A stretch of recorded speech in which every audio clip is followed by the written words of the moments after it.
Okay, good evening everyone. बेटा chapter number 13 चल रहा था हमारा, ठीक है, और प्रश्नावली 13.5 हमारी स्टार्ट हो चुकी थी, जिसमें 1 से लेके 6 तक के प्रश्न आपके हो चुके थे। जो 7वां प्रश्न था, अगर आपको याद हो तो आपको ये होमवर्क में दिया गया था। याद आया सभी को? होमवर्क में दिया था ये सर ने आपको, है ना। और मैंने आपको अभी अभी बताया भी था कि जो 7वां सवाल है ये आपका 5 नंबर में आया हुआ सवाल है, ठीक है। 5 नंबर में पूछा जा चुका है, या तो 2018 के पेपर में या 2021 के पेपर में, किसी एक में ये पूछा गया है, ठीक है। तो बताइए कितने कितने बच्चों ने ये सॉल्व किया था? 7वां सवाल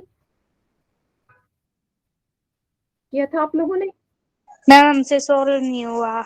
नहीं हुआ, कोई बात नहीं, कोई बात नहीं। चलो तो मैं करवा देती हूँ। बाकी और किस कोई बच्चा ऐसा जिससे सॉल्व हो गया हो ये सवाल?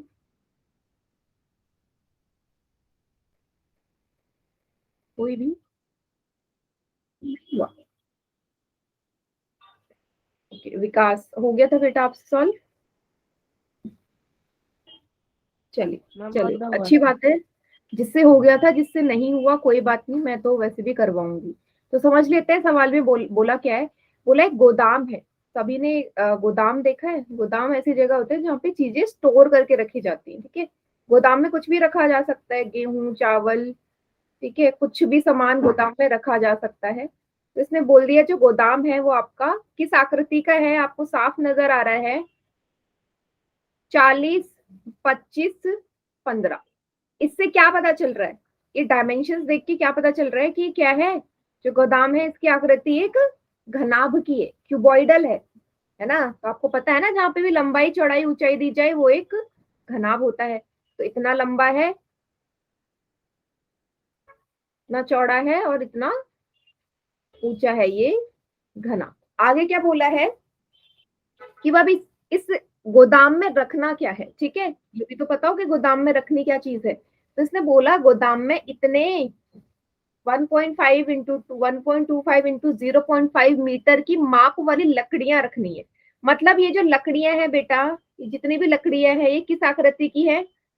लकड़ियां भी कैसी है? घनाभ की आकृति है ना। तो आपको क्या करना है, बहुत सारी लकड़ियां हैं आपके पास जो घनाभ की आकृति की है, आपको इस गोदाम के अंदर रखनी। समझ गए? तो आपसे यही पूछा गया है कि इस गोदाम के अंदर आप ऐसी कितनी लकड़ियों के क्रेट रख सकते हैं। सबको समझ में आया? सवाल में पूछा क्या है? गोदाम है, गोदाम के अंदर आपने घनाभ की आकृतियों की लकड़ियां रखनी है। तो कितनी आएंगी, नंबर्स आपने फाइंड करना है इसमें, ठीक है। किसी को कोई डाउट यहां तक? No ma'am. ठीक है, नो मैम। ठीक है। चलिए फिर नो सॉल्व मैम। करना शुरू करते हैं। तो सबसे पहले मुझे ये तो पता चल जाए भाई, ये चीज तो मैं निकाल लूंगी, लेकिन मुझे ये तो पता चल जाए कि भाई इस घनाभ की आकृति का जो गोदाम है, क्यूबॉइडल जो ये गोडाउन है, इसका आयतन कितना है। आयतन मतलब इसके अंदर कितनी चीज समा सकती है। आपको मैंने पहले बताया था ना, वॉल्यूम मतलब क्या होता है। किसी भी आकृति, किसी भी ठोस आकृति के अंदर हम कितनी चीजें समा सकते हैं। तो ये तो पता चल जाए कि इसमें जगह कितनी है, तभी तो मैं बता पाऊंगी कि क्रेट कितनी आ सकती है। तो सबसे पहले क्या निकालोगे? इस गोदाम का आयतन, गोदाम का आयतन, ठीक है। वॉल्यूम ऑफ गोडाउन, गोडाउन क्या होता है सूत्र? लंबाई गुणा चौड़ाई गुणा ऊंचाई।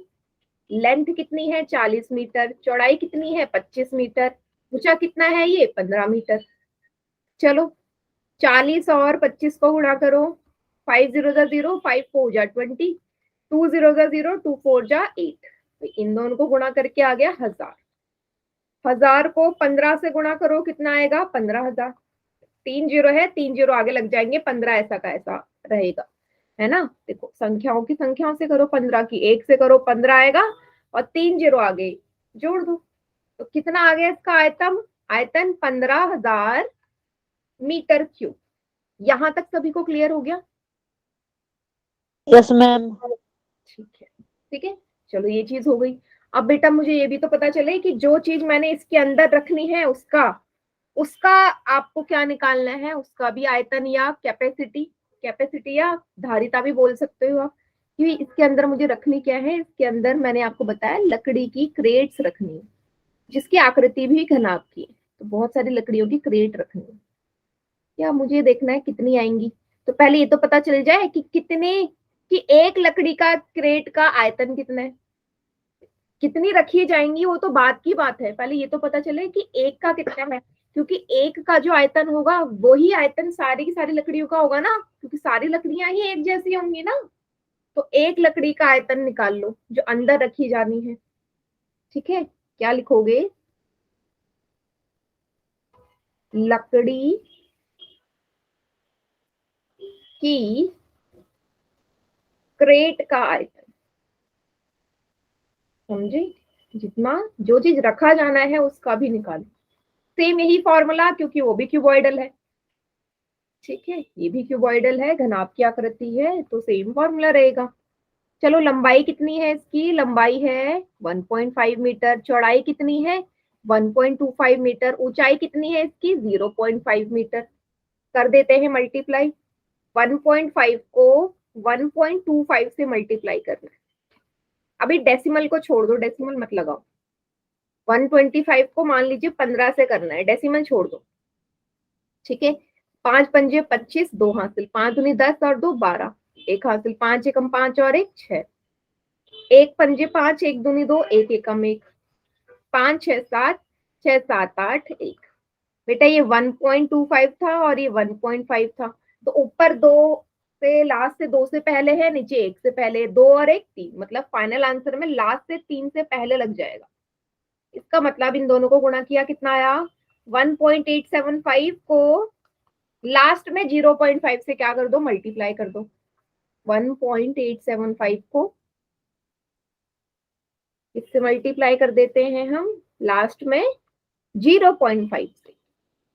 5 5 जा 25, 2 हासिल, 7 5 जा 35, 36 37, 3 हासिल, 5 8 जा 40, 40 और 3 43 का हासिल 4, 5 और 4 9। शून्य से किसी को भी गुणा करोगे आना शून्य ही है।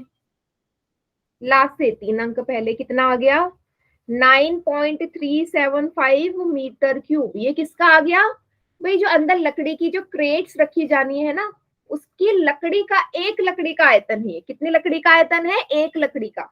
और आपने निकालना क्या है कि ऐसी कितनी लकड़ी अंदर आप रख सकते हो इस गोदाम में। तो जब भी हमेशा याद रखना, जब भी आपसे वो नंबर पूछता है ना, हाँ जब भी आपसे नंबर पूछा जाए कि कितनी संख्या होगी, कितने संख्या में अंदर हम पत्थर रख सकते हैं या डब्बे रख सकते हैं, हमेशा भाग देना होता है। संख्या वाले में हमेशा भाग देना होता है। किससे भाग देना होता है, पहले लिख लेते हैं। क्या लिखोगे यहाँ पे, लकड़ी की क्रेट कितनी होगी, क्रेट की संख्या।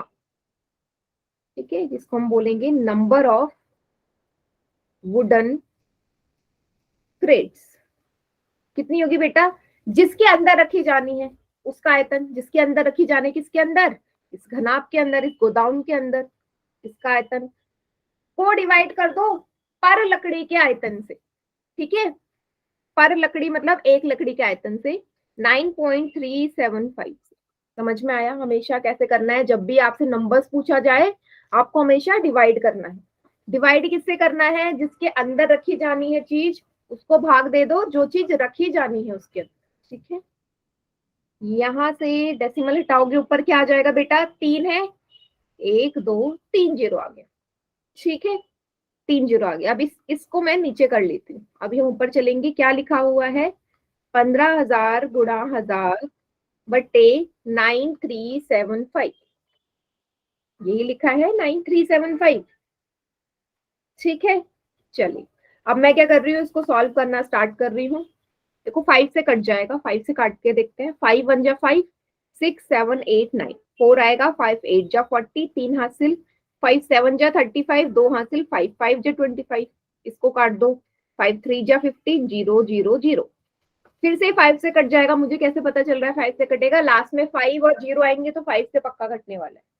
लास्ट में 5 हो 0 हो तो हमेशा 5 से ही कटेगा। 5 से काट दो इसको फिर से, 5 3 जा 15, 18 में से 15 गए 3, 5 7 जा 40 45, 5 7 जा 35, 2 हासिल, 5 5 जा 25, फिर से 5 से कट जाएगा, 5 6 जा 30, 0 0, फिर 5 से कटेगा, 5 7 जा 35, 5 5 जा 25, 5 1 जा 5, 5 2 जा 10, 0, फिर 5 से कटेगा, 5 1 जा 5, 6 7 2 आएगा, 2 आएगा यहाँ पे, 5 5 जा 25, ये फिर से 5 से कट जाएगा, लास्ट में 0 है, 5 2 जा 10, 5 4 जा 20। अब देखो 15 और 24 किससे कट सकते हैं? 3 का पहाड़ा याद है सभी को? 3 का पहाड़ा 3 से कटेंगे, 3 पंजे 15, 3 अट्ठे 24, ठीक है। अब देखो 5 और 1000 कट जाएंगे बेटा, 5 एकम 5, 5 दूनी 10, 0 0, बस नीचे कुछ नहीं बचा, क्या कर दो 200 गुणा 8, और यही हमारी क्या होंगी? लकड़ियां। इतनी लकड़ियों के क्रेट आप रख सकते हो इस गोडाउन के अंदर। सभी को समझ में आ गया? इतनी लकड़ियों के क्रेट आप इस गोडाउन के अंदर रख सकते हो। कोई ऐसा बच्चा जिसे नहीं समझ में आया हो ये सवाल अभी भी, तो पूछिए। No ma'am. आ गया? फिर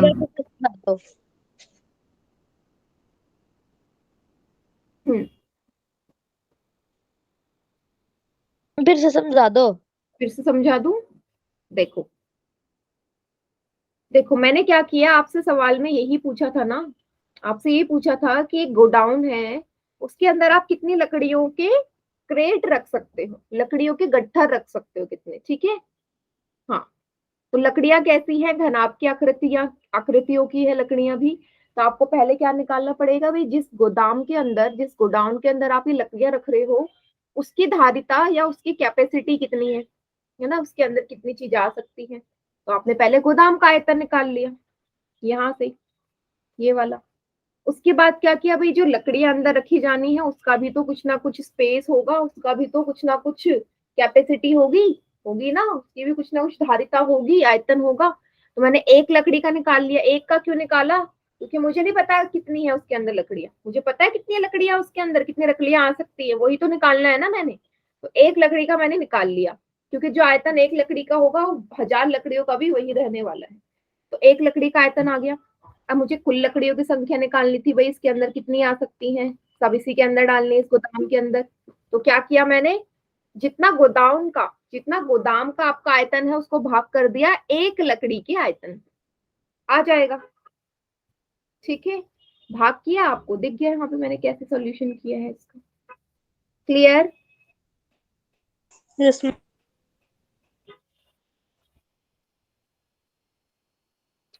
अच्छा, यस मैम। मैंने ये मल्टीप्लाई सही किया, 1 मिनट रुकिएगा। 1.875 इंटू 0.5। अच्छा, यहाँ पे एक मिस्टेक हो गई, बस एक 0 की मिस्टेक है, देखिएगा। बस एक 0 ऐड कर लेना बेटा, ठीक है। ये लास्ट में आएगा 0.9375। मैंने लिखा था ना 9.375, ये 0.9375 आएगा। करना कुछ नहीं है, हर जगह बस आप एक 0 ऐड कर लो यहाँ पे, ठीक है। जो कैलकुलेशन है उसमें ये एक, बाद में भी इसको मैम। हाँ, भाग में एक एक 0 क्या कर लो आप, बढ़ा लो, ये वाला। तो 2000 गुणा 8, तो ये 16000 आएगा, ठीक है। एक 0 की मिस्टेक है, वो मैंने आपको सही करवा दी। आपने जहाँ पे पॉइंट काट रखा है। हाँ ठीक है, एक पॉइंट की मिस्टेक है, उसको आपको मैंने सही कर दिया, आप लोग देख लीजिए, ठीक है। क्लियर है सभी को? टोटल क्रेट आ यस गया, मैम। हाँ टोटल क्रेट आ गई 16000।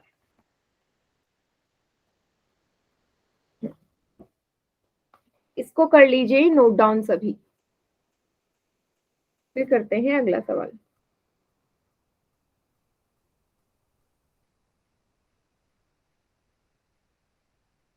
लिया मैम। ओके, सभी ने? Yes ma'am. Yes ma'am. चलो बढ़िया बेटा, ये आया हुआ सवाल है, ठीक है, तो इसको ध्यान से करना। ऐसे ही सवाल 5-5 नंबर में आएंगे हमेशा, थोड़े से बड़े होंगे। Yes ma'am.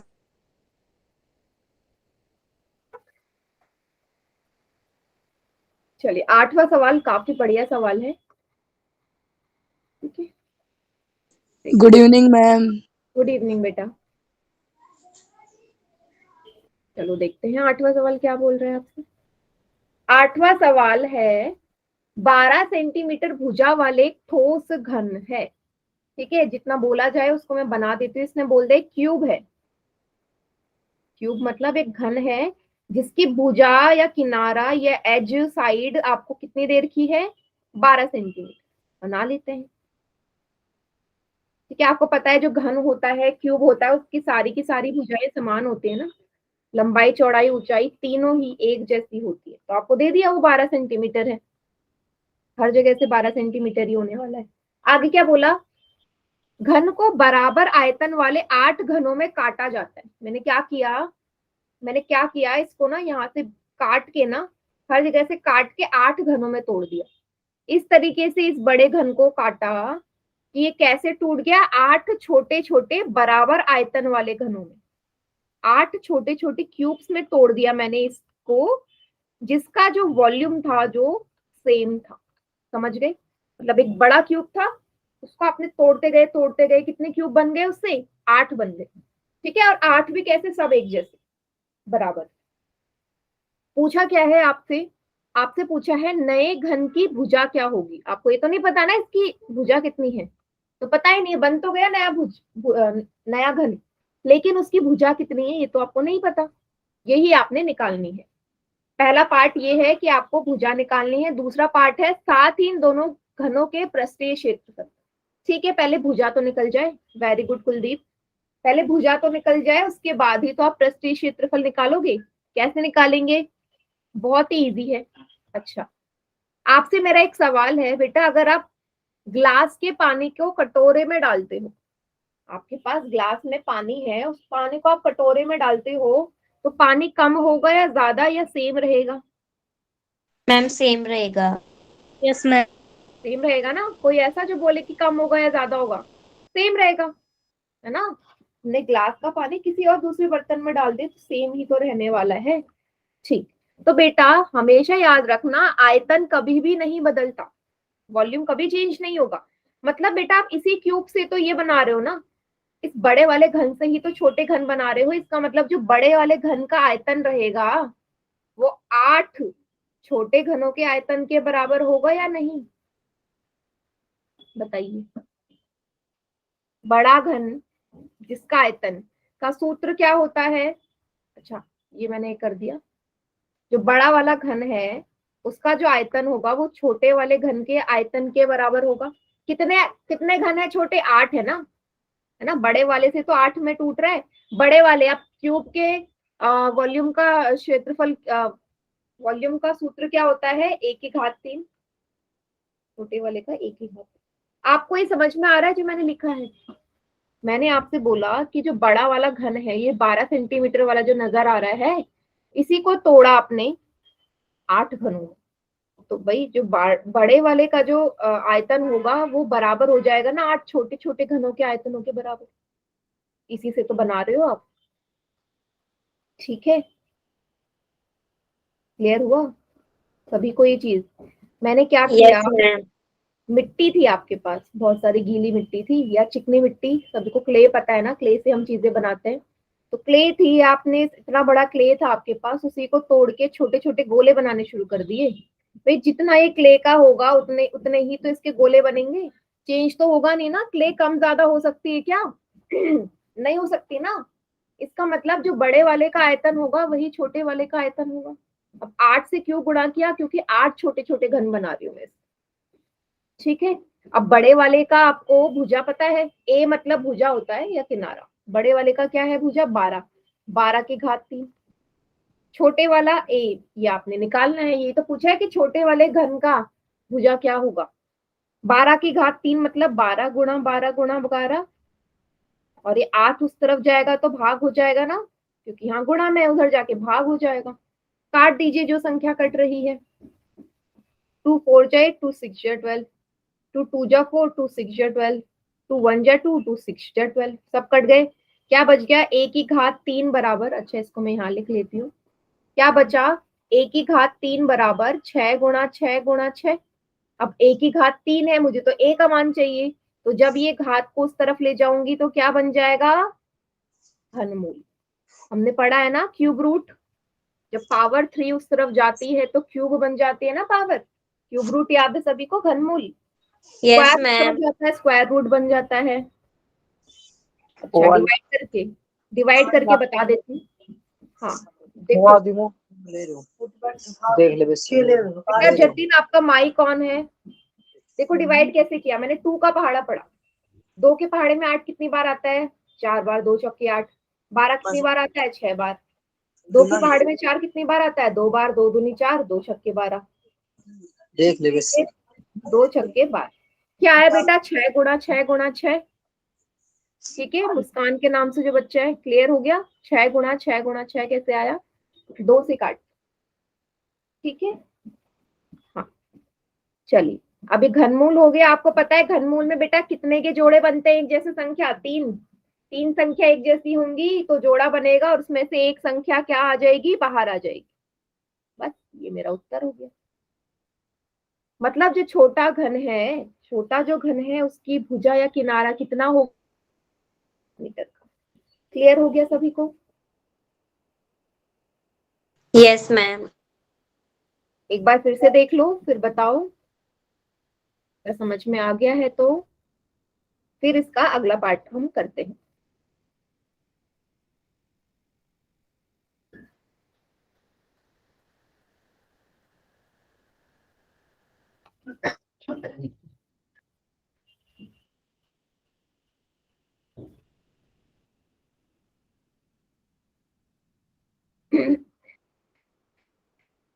उतार लिया। उतार लिया। चलिए, अब सेकंड पार्ट क्या है, बहुत ही इजी है सेकंड पार्ट, क्योंकि अब मेरे पास दोनों घनों के भुजाएं हैं, तो मैं इनका अनुपात भी निकाल सकती हूँ। अनुपात निकालना है ना, रेशियो निकालना है, किसका, आपसे बोला है बड़ा वाला जो घन है, वही बड़े वाले घन का पृष्ठीय क्षेत्रफल। देखो जब भी पृष्ठीय वर्ड आ जाए ना, पृष्ठीय क्षेत्रफल, तो समझिएगा कुल ही पूछा है ना, सिर्फ पृष्ठीय बोला है ना तो कुल ही समझना है, इसलिए कुल पृष्ठीय क्षेत्रफल का लगेगा ये। बड़े वाले घन के लिए कुल पृष्ठीय क्षेत्रफल का सूत्र ये रहेगा 6a²। बड़ा ए मतलब बड़ा घन है, बड़ा ए मतलब बड़ा घन। इसका अनुपात किसके साथ निकालना है, छोटे वाले के साथ, 6a²। 6 से 6 कट गया, दोनों जगह 6 है। यहाँ पे इस वाले बड़े घन में भुजा कितनी है, 12 की घात 2, अनुपात छोटे वाले घन की भुजा कितनी निकाली अभी भी, 6। 12 की घात 2 मतलब 12 गुणा 12, अनुपात 6 गुना 6। 6 से काट दो 12, 6 एकम 6, 6 दूनी 12, 6 एकम 6, 6 दूनी 12। देखो आ गया, 2 दूनी 4 अनुपात 1, 4 अनुपात 1। इस तरफ तो सब कट गए ना, इसका मतलब कि जो बड़ा वाला घन है वो छोटे वाले घन से 4 गुना ज्यादा है उसका क्षेत्रफल। 4:1 का मतलब यही हुआ ना, जो बड़ा वाला क्यूब है उसका जो एरिया है, ठीक है, उसका टोटल जो एरिया है वो छोटे वाले से 4 टाइम्स है। क्लियर हो गया सभी को। Yes ma'am. Yes ma'am. बस यही था सवाल, 2 पार्ट आपसे पूछे गए थे, तो 5 नंबर के हिसाब से क्वेश्चन सही है। एक बार और समझा दूं बेटा, देखो रेशियो कैसे निकालते हैं, या तो आप ऐसे लिख सकते हो, या मैम समझा दो। हाँ, या आप इसे ऐसे भी लिख सकते हो, डिवाइड भी कर सकते हो। ठीक है, क्योंकि डिवाइड का मतलब ही ये होता है, दोनों का मतलब एक ही है।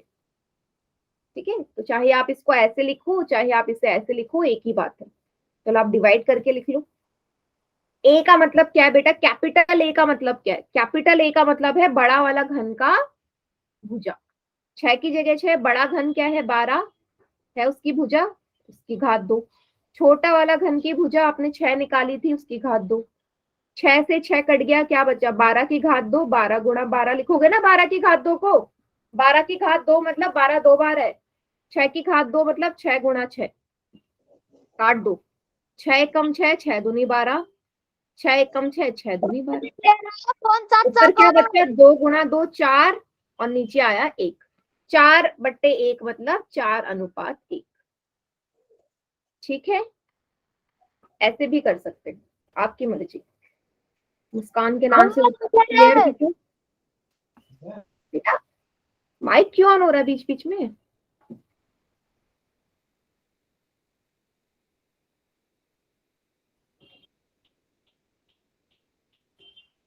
मैम आ गया। आ गया?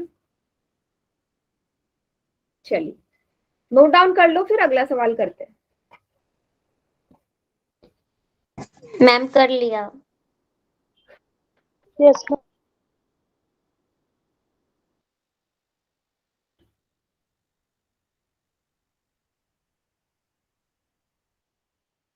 चलिए फिर कर लिया।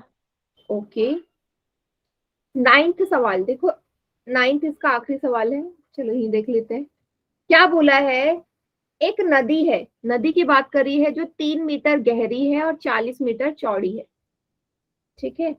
और भाई नदी, अगर आप सभी ने नदी नाला कुछ भी हो, सभी ने देखा होगा, तो वही नदी क्या है? हमारी एक द्रव्य है ना, द्रव्य है, लिक्विड वाली चीज है। इसका मतलब उसका कुछ ना कुछ धारिता होगी, कैपेसिटी होगी।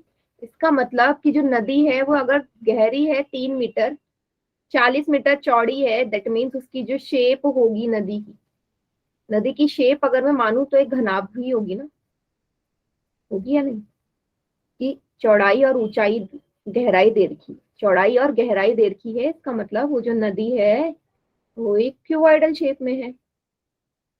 तो नदी की कोई शेप नहीं होती है, बट एक पॉइंट पे हम मान सकते हैं कि इस आकृति की है। क्या बोला है? कितनी चौड़ी है नदी? 40 मीटर चौड़ी है। कितनी गहरी है? गहरी और ऊंचाई एक ही बात होती है, 3 मीटर। नदी की लंबाई कितनी है वो भी दिया है, नदी कितनी लंबी है वो भी दिया है, जरा समझो नदी कितनी लंबी। बोला है एक नदी 2 किलोमीटर प्रति घंटे की चाल से बहकर समुद्र में जा रही है।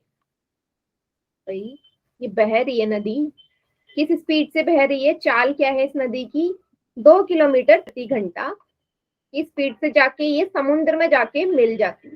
कहाँ मिल रही है? समुद्र में जाके मिल रही है, ठीक है। तो ये जो 2 किलोमीटर प्रति घंटा है, इसका मतलब क्या है? इसका मतलब यही है ना कि 1 घंटे में ये 2 किलोमीटर बह रही है। 1 घंटे में 2 किलोमीटर बह रही है, इसका मतलब कि 1 घंटे की अगर मैं बात करूं बेटा, नदी की जो, हाँ नदी आपको पता है ना, नदी क्या होती है? हर जगह उसकी गहराई अलग होगी, चौड़ाई भी अलग अलग होगी। ऐसा तो नहीं है कि नदी अगर बह रही है तो हर जगह से वो चौड़ी सेम रहती है या गहरी सेम रहती है, कहीं गहराई ज्यादा होगी कहीं कम होगी, होता है ना ऐसा। तो इसने सिर्फ 1 घंटे की बात करी कि 1 घंटे का जो टाइम है ना, 1 घंटे का जो टाइम है उस पर्टिकुलर पॉइंट पे वो नदी 3 मीटर गहरी है और 40 मीटर चौड़ी है। तो 1 घंटे में 2 किलोमीटर की चाल से चलती है। ये 2 किलोमीटर क्या है? ये 2 किलोमीटर इस नदी की लंबाई है। लंबाई मतलब ये मत सोचना कि नदी सिर्फ 2 किलोमीटर लंबी है, नो, नहीं। उसने सिर्फ किसकी बात करी है? उस 1 घंटे की बात करी है, उस पर्टिकुलर टाइम की बात करी है। उसने पूरी नदी की लंबाई नहीं दी कि उस 1 घंटे में जो नदी है वो 2 किलोमीटर लंबी है और 40 मीटर चौड़ी है और 3 मीटर गहरी है। समझ गए इस बात का मतलब क्या हुआ? नदी 2 किलोमीटर नहीं हो सकती ना, कभी सुनिए सिर्फ 2 किलोमीटर की नदी हो तो नाला होता है, नहर होता है ना। हाँ, तो इस 2 किलोमीटर को आप बदल लीजिए मीटर में, किलोमीटर को मीटर में बदलने के लिए 1000 से गुणा करते हैं, कितना आ जाएगा? कितना आ जाएगा? 2000 मीटर। कितनी लंबाई हो गई नदी की 1 घंटे में? 2000 मीटर। मैं सिर्फ 1 घंटे की बात कर रही हूँ, बार बार मैं 1 घंटा इसलिए बोल रही हूँ क्योंकि आप इसमें कंफ्यूज मत हो जाना कि ये नदी सिर्फ 2 किलोमीटर ही लंबी है, या आप कभी नहीं बता सकते कि भाई जो नदी है वो 3 मीटर ही गहरी होगी, क्योंकि उसकी गहराई हर जगह अलग अलग होती है, नदी की एक समान नहीं रहती। पूछा क्या है आपसे कि जो नदी है 1 मिनट में समुद्र में कितना पानी गिरेगा? भाई आपसे पूछा क्या है सिंपल सी भाषा में कि 1 मिनट है अगर टाइम, कि एक उस पर्टिकुलर 1 मिनट में ये नदी कितना पानी समुद्र में डाल देगी, ठीक है। तो आपको कैसे पता चलेगा? पहले आपको ये बता सकते हो कि 1 घंटे में कितना पानी डालेगी। कैसे बता सकते हो 1 घंटे में? क्यों? क्योंकि आपको नदी की लंबाई प्रति घंटे के हिसाब से दे रखी है। मतलब उस पर्टिकुलर पॉइंट पे 1 घंटे में नदी की लंबाई भी पता है उस 1 घंटे के हिसाब से नदी की चौड़ाई भी पता है और 1 घंटे के हिसाब से नदी की गहराई भी पता है। तो 1 घंटे के हिसाब से नदी का धारिता निकाल सकते हो। धारिता कितनी होगी 1 घंटे के हिसाब से? धारिता कितनी होगी? लंबाई गुणा चौड़ाई गुणा ऊंचाई। लंबाई है 2000 मीटर, चौड़ाई है 40 मीटर, ऊंचाई है 3। संख्याओं को गुणा कर दो, सिंपल नंबर्स की, 2, 4 और 3। जीरो हम बाद में ऐड कर देंगे पीछे। 2 को 4 से गुणा किया, कितना आया? 2 चक्के 8 गुणा 3, कितना हो गया बेटा ये? 8 3 जा 24। 2 चक्के 8, 8 तिया 24। कितने जीरो है? 1 2 3 4। ये जीरो आप आगे ऐड कर लीजिए। इतना सभी को समझ में आ गया? मैंने क्या निकाला? 1 घंटे, प्रति घंटे के हिसाब से नदी इतना पानी समुद्र में डाल रही है 1 घंटे में। कितने घंटे में? 1 घंटे में। क्लियर? आपको कितने में निकालना है? आपको निकालना है 1 मिनट में कितना डालेगी भाई? 1 मिनट में। कैसे निकालोगे 1 मिनट के हिसाब से? आपको पता है 1 घंटे में कितने मिनट होते हैं? 60 मिनट होते हैं। 60। Very good. तो 1 मिनट में कितने घंटे होंगे? उल्टा करना है, उल्टा में हमेशा भाग करते हैं। 1/7 घंटे। तो अगर 1 घंटे में 60 मिनट है तो 1 मिनट में कितने घंटे होंगे? 1/60 घंटे होंगे। हमेशा उल्टा चलता है। ये चीज सभी को क्लियर हो गई? Yes ma'am. सभी को ठीक है, बस हो गया Yes, हमारा ma'am. सवाल। इसका मतलब कि ये जो धारिता आई आपकी प्रति घंटे की, इसको किससे भाग कर दूं? 60 से, तो प्रति मिनट की निकल जाएगी। आप लिखोगे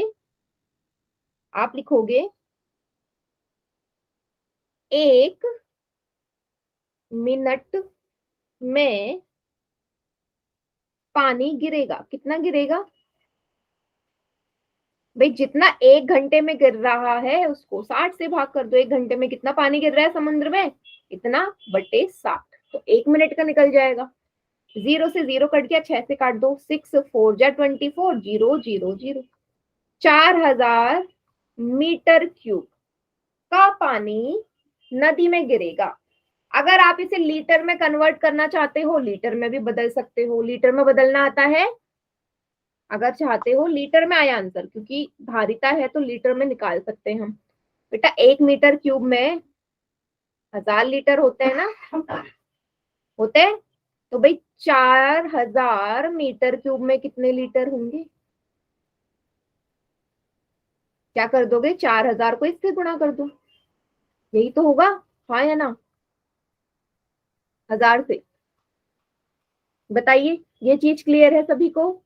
हाँ, वेरी गुड। कितने जीरो? 3 और 3 6 जीरो, 4 5 6। आपकी मर्जी है स्टेप आप करना चाहते हो या नहीं, पर क्योंकि कंफ्यूजन ना हो कि भाई मीटर क्यूब में कैसे पानी गिरेगा, तो लीटर के हिसाब से निकाल दिया हमने। ठीक है, इतना पानी 1 मिनट में गिरेगा।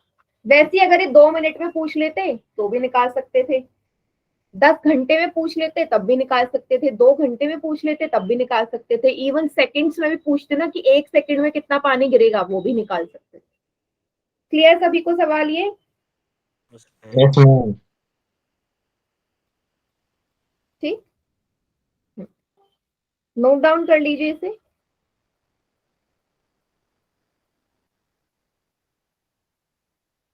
मैम कर लिया। सभी ने? कोई भी डाउट हो इस सवाल में तो पूछो बेटा, हो सकता है कि कोई कंफ्यूजन हो, पर ज्यादा कंफ्यूज मत हो इस सवाल में, सीधा टू द पॉइंट आपसे बोला गया है। ठीक है, अच्छा।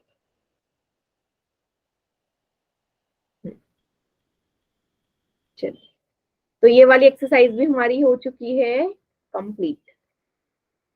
ठीक है, अच्छा, अगली एक्सरसाइज बेटा बेलन की आकृति की है। तो देखो, बेलन ये होता है। देखो, अब तक तो आप लोगों की मेरे ख्याल से कुछ ना कुछ प्रैक्टिस तो हो ही गई होगी ना, क्योंकि 23 तारीख से पेपर है आपके, है ना? इसी 23 से, और आपको पता है आज आखिरी क्लास है। ठीक है, ये 24 तारीख से है। हाँ ठीक है, ये बेलन है, इसकी कुछ ना कुछ ऊंचाई होगी, इस बेलन की कुछ ना कुछ त्रिज्या होगी। बेटा इसका आयतन का सूत्र क्या होगा, वॉल्यूम का, पाई आर स्क्वायर एच। ठीक है, पाई क्यों आया, क्योंकि भाई जो बेलन है इसके ऊपर और नीचे कैसे आकृति है, गोलाकार आकृति है, तो पाई तो आएगा ही आएगा। ठीक है, तो इसमें से कैसे सवाल पूछे जा सकते हैं आपसे, एक एक नंबर के सवाल पूछा जा सकता है। ठीक है, एक एक नंबर के सवाल। अच्छा, मैं इसके कुछ क्वेश्चन नहीं करा रही, अभी हम थोड़ा सा डिस्कस कर लेते हैं कि आपको पेपर कैसे अटेम्प्ट करना है। ठीक है, तो कुछ चीजें हैं जो मैं आपको बता देती हूँ। देखिए, आपको पता है एक एक नंबर के सवाल भी आने वाले हैं ना, एक एक नंबर के सवाल आने वाले हैं। तो एक एक नंबर के सवाल किस तरीके के आते हैं, चैप्टर 13 से कैसे आएंगे, फॉर्मूला पूछ लिया आपसे डायरेक्ट कि भाई बेलन के आयतन का सूत्र बताओ, बेलन के पृष्ठीय क्षेत्रफल का सूत्र बताओ। तो जितने भी सूत्र है ना, फॉर्मूले आपको रटे हुए होने चाहिए। एक नंबर में तो आएंगे ही आएंगे ऐसे सवाल।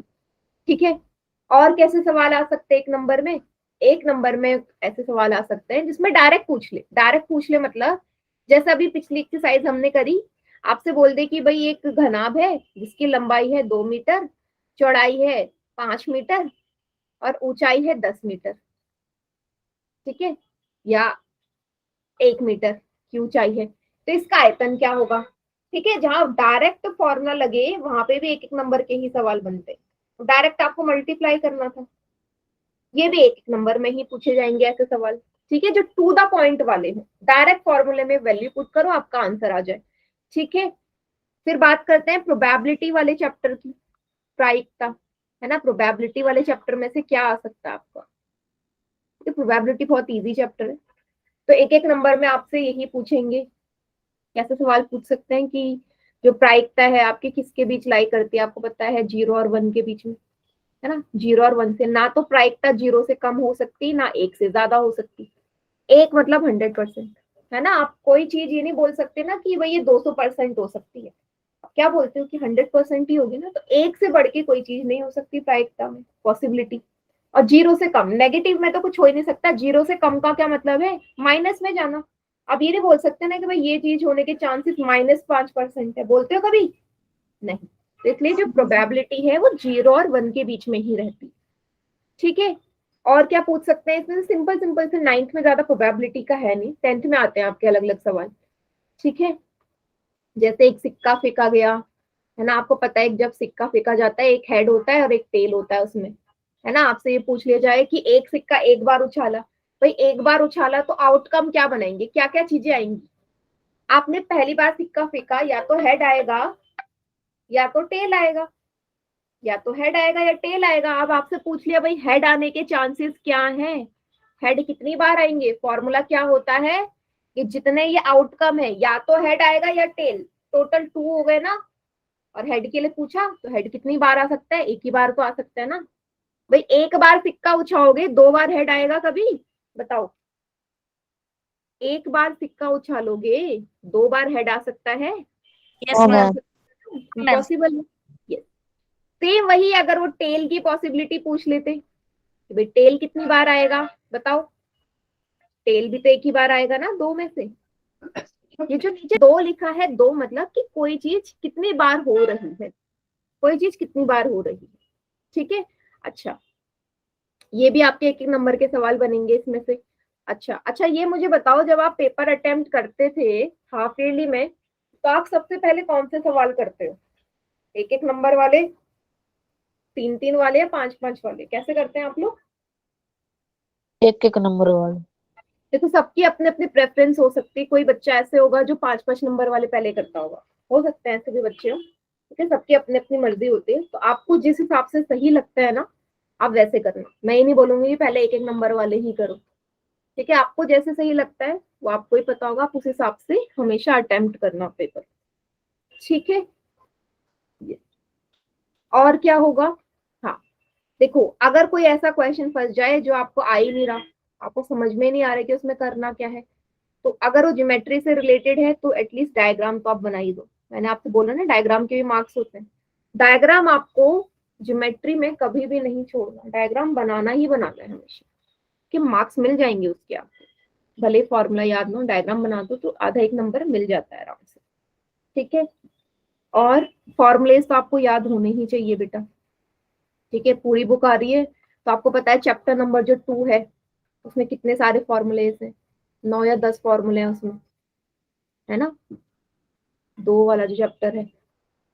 हाँ बेटा, पेपर पैटर्न बता देती हूँ मैं, पेपर पैटर्न आपको दिखाई देती हूँ, एक प्रीवियस पेपर आपको दिखाती हूँ मैं, चलो कि किस हिसाब से पेपर होता है आपका, ठीक है, देखिएगा।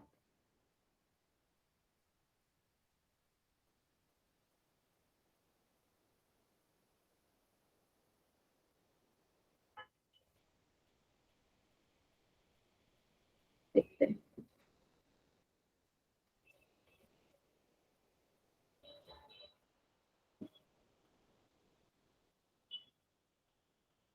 टेंथ वाला खुल गया, रखिएगा।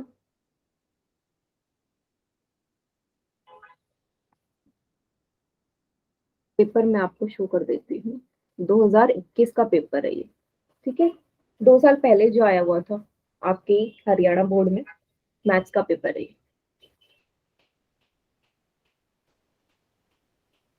पहले में इंस्ट्रक्शंस होते हैं, ये देखो किस तरीके का सवाल आया है। ये जो क्वेश्चन पेपर है मैं आपको ग्रुप में भी फॉरवर्ड कर दूंगी, ठीक है, 2 साल के पेपर है मेरे पास, आपको ग्रुप में भेज दूंगी, ठीक है।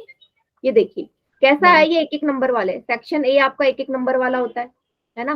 देखो टू द पॉइंट क्वेश्चन है, कौन सी परिमेय संख्या नहीं है, कौन सी नहीं है, यही पूछा है, पहला ऑप्शन है, ठीक है। तो हमेशा एक एक नंबर में बेटा वही पूछे जाएंगे सवाल जो डायरेक्ट हो और जिसका कॉन्सेप्ट क्लियर होगा, वही बता सकते हैं एक एक नंबर वाले से। क्योंकि एक नंबर वाले में ऐसा तो है नहीं कि यार मैं कुछ भी लिख दूं तो मुझे मार्क्स मिल जाए, नहीं, वो तो डायरेक्ट पूछा जाता है, जो सही होगा वही आंसर करेक्ट माना जाएगा।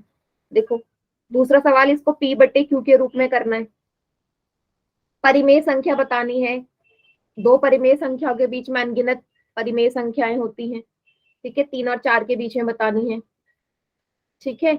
गुणांक निकालना है इसमें आपको, एक्स स्क्वायर का गुणांक क्या है, गुणांक आपको पता है, इसके आगे लिखी वाली संख्या, संख्या कुछ नहीं है, 1 माना जाता है, तो आगे साइन है माइनस, तो -1 इसका क्या हो जाएगा, गुणांक हो जाएगा, ठीक है। 5 सवाल ये हो गए। छठा हो गया ये वाला, देखिएगा चैप्टर नंबर 2 से कितने सारे सवाल पूछे गए आपसे, बहुत बड़ा चैप्टर है, अलजेब्रा से जो है आपका बीजगणित जो है आपका बहुत क्वेश्चंस पूछे जाते हैं उससे।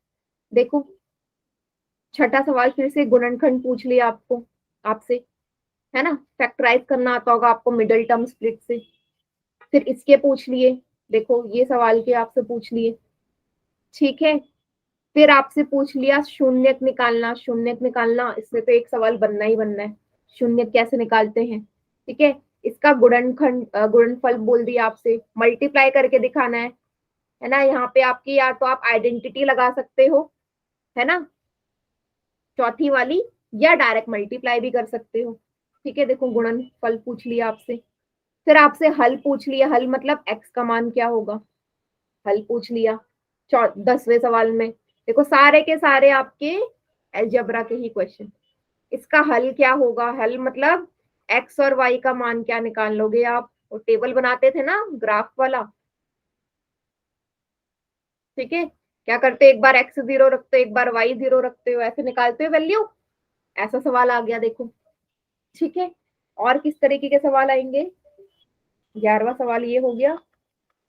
अगला देखो, सरफेस एरिया और वॉल्यूम वाले से भी बहुत सारे सवाल आते हैं बेटा, 15 नंबर का होता है आपका, 12 से 15 नंबर का। देखो फिर देखो, रेखा 4 और 1 किस रेखा के समीकरण को संतुष्ट कर रहा है, मतलब एक्स और वाई की जगह आप ये पुट करोगे, अगर दायां और बायां पक्ष बराबर आ गया तो उसको ही संतुष्ट करेगा, नहीं आ रहा तो संतुष्ट नहीं करेगा, ठीक है, टू द पॉइंट क्वेश्चन, ठीक है। ये आपका चैप्टर नंबर 2 से लास्ट एक्सरसाइज का आखिरी सवाल, घनाभ का आयतन दे रखा है आपको और उसके लिए वो पूछे कि लंबाई चौड़ाई और ऊंचाई क्या होगी, आखिरी सवाल चैप्टर नंबर 2 का, ठीक है। कौन से क्वाड्रेंट में है ये भी पूछ लिया, क्वाड्रेंट पता होने चाहिए, 4 क्वाड्रेंट होते हैं आपके, पहला, दूसरा, तीसरा, चौथा, है ना, पहले में दोनों पॉजिटिव होते हैं एक्स वाई, फिर यहाँ पे आपका वाई पॉजिटिव होता है, एक्स नेगेटिव होता है, फिर यहाँ पे आपके दोनों ही नेगेटिव होते हैं, लास्ट वाले में एक्स पॉजिटिव वाई नेगेटिव, इस तरीके से। तो ये आपसे क्वाड्रेंट वाले से भी सवाल आपके आएंगे ही आएंगे। हाँ, कौन सा सवाल बेटा, 10वां सवाल का है, 10वां सवाल, 1 मिनट रुकिएगा। हाँ 10वां तो इजी है, समीकरण का हल निकालना है ना। आपको इक्वेशन दे दी आपको 2x + 1 = x + 3। अब x वाले एक साथ कर लो, x वाले एक साथ कर लो, x इधर आएगा तो माइनस का होगा, 1 उधर जाएगा तो वो भी माइनस का हो जाएगा, 3 में से 1 घट जाएगा, 2 में से 1 गए, x = 2। यही इसका हल है, सिंपल सा, टू द पॉइंट। x का मान निकालना था तो x वाले साथ में कर दो, बिना x वाले साथ में कर दो, ठीक है। चलिए फिर आते हैं आपके ज्यादा मार्क्स वाले सवाल। अच्छा, एक एक नंबर के काफी सवाल हैं, देखो कैसे सवाल हैं आपके। आपको प्रॉपर्टी भी पता होनी चाहिए कि अगर किसी भी चतुर्भुज के विकर्ण एक दूसरे को प्रतिच्छेद करते हैं 90 डिग्री पे, तो उसे हम क्या कहते हैं, समचतुर्भुज। ये सबको पता होना चाहिए, ठीक है। सेम सेगमेंट में एंगल्स कैसे होते हैं, एक ही वृत्तखंड में कोण हमेशा बराबर होते हैं, है ना। ये कुछ कुछ जो थ्योरम्स हैं डायरेक्ट आपको एक एक नंबर में पूछ ली गई है यहाँ पे, ठीक है। 22वां सवाल ये आपके बुक का ही सवाल है, आपको कोण निकालना है, ACD का मान, बुक का सवाल, सारे ही बुक के हैं, ठीक है। देखो एक एक नंबर में काफी सवाल आए हुए हैं, देखो किस तरीके का सवाल है। मैं आपको अब 13 चैप्टर से कैसे सवाल आए वो दिखा देती हूँ। देखो बोला है मैंने टू द पॉइंट आएगा। क्यूबॉइड के सरफेस एरिया का फॉर्मूला पूछ लिया, पृष्ठीय क्षेत्रफल का 1 नंबर में। अर्धगोले का आयतन पूछ लिया 1 नंबर में, ठीक है। देखो फिर 1 नंबर में क्या पूछ लिया, वॉल्यूम पूछ लिया, आयतन पूछ लिया बेलन का, ऊंचाई और त्रिज्या आपको दे रखी है। फिर फॉर्मूला पूछ लिया बेलन के कुल पृष्ठीय क्षेत्रफल का 1 नंबर में। देखो कितने सारे सवाल हैं, ठीक है। यहाँ पे आपको ऊंचाई पूछ ली, घनाभ की आकृति का बर्तन, ये आपकी 13.5 एक्सरसाइज का ही सवाल है। देखो कितने सारे सवाल है, एक एक नंबर में आपको दिख रहे होंगे डायरेक्ट वाले क्वेश्चन है, या तो फॉर्मूला या वैल्यू पुट करके आंसर। क्लियर है बेटा, तो इस टाइप के जो सवाल है यही आपके आने वाले हैं, ठीक है। एक 5 नंबर में और दिखा देती हूँ आपको, जो शंकु से आया हुआ सवाल है, ये आपने किया होगा, ठीक है, मैंने करवाया था आपको ये शंकु वाला, जिसमें आपको ऊंचाई निकालनी थी, तिर्यक ऊंचाई, और साथ में आपको कॉस्ट भी निकालनी थी। 5 नंबर में आया हुआ सवाल है। तो 5 नंबर में कैसे सवाल आएंगे, बड़े वाले, जिसमें 2 चीजें आपसे पूछी गई, या प्रूविंग वाले जैसे ये चैप्टर 9 का सवाल, ठीक है। चैप्टर 9 का, चैप्टर 8 का है ये मिड पॉइंट वाला, ठीक है। मध्य बिंदु प्रमेय से आ गया आपका। क्लियर है बेटा, तो इस टाइप के ही सवाल आपके आने वाले हैं। तो ये मैंने लास्ट में कुछ डिस्कस कर लिया है, और सभी को ऑल द बेस्ट अपने एग्जाम के लिए, अच्छे से पेपर दीजिएगा सभी, और हम मिलेंगे 10th क्लास में।